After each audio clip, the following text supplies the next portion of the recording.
Roshni, what about you? What are your 5 hacks for placemaking? I'm going to share my screen if that's okay. Yeah, please. Yeah.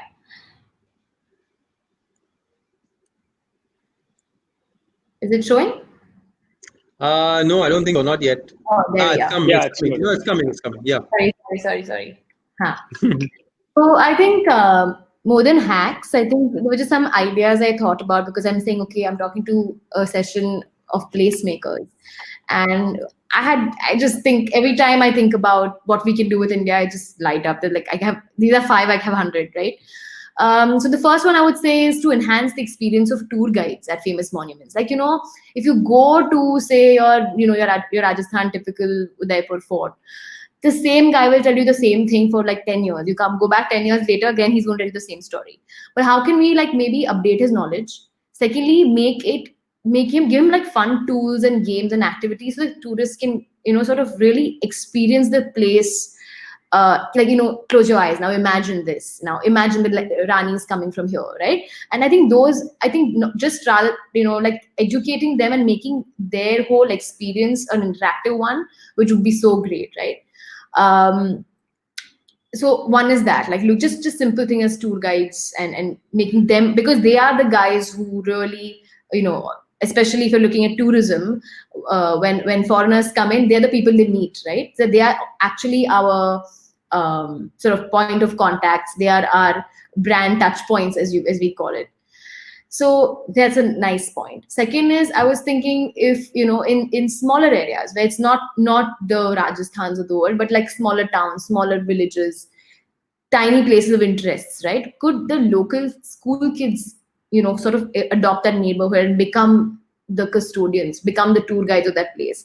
And I would, what we could also do is do things like, of course, create local walks, and look, they could create artworks, but they also adopt a place, so that school adopts that neighborhood, of course, cleans it up, makes sure it's clean, yells at anybody else who's littering it because they have spent their time cleaning it, also create festivals and art workshops, and and then they are the ones who tell you about the local stories there, which are factually correct. So also that becomes a great education thing, because I think kids today just don't have that connection with the place around them, right? They just go to school, come back, go to tuition.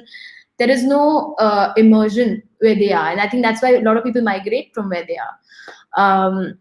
Number three is to install, also, sorry, the sense of pride, right? Like the younger, as we talk about generations taking this on, right? Like the younger citizens of India need to kind of have that sense of pride.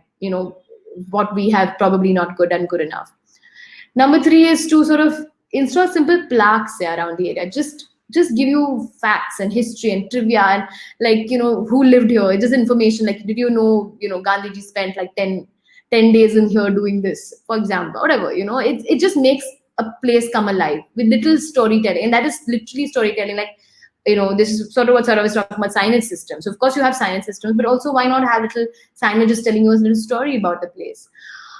Fourth is this idea of having small scale local festivals. So everything doesn't have to be Ganesh Chaturthi or a big, Onam festival. It can be tiny little things that we celebrate around seasonal foods, like I was mentioning, or little cultures or storytelling there.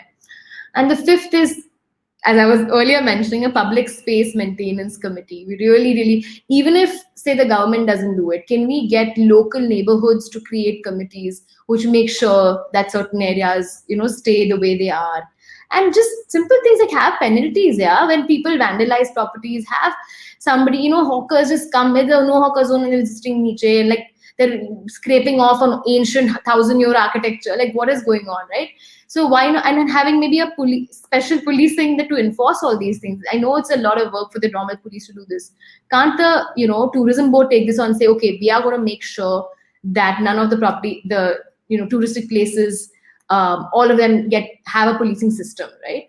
And even for new monuments that are getting created, right, there needs to be a stricter civic education for people. So yeah, I think these are the 5 sort of thoughts that I had.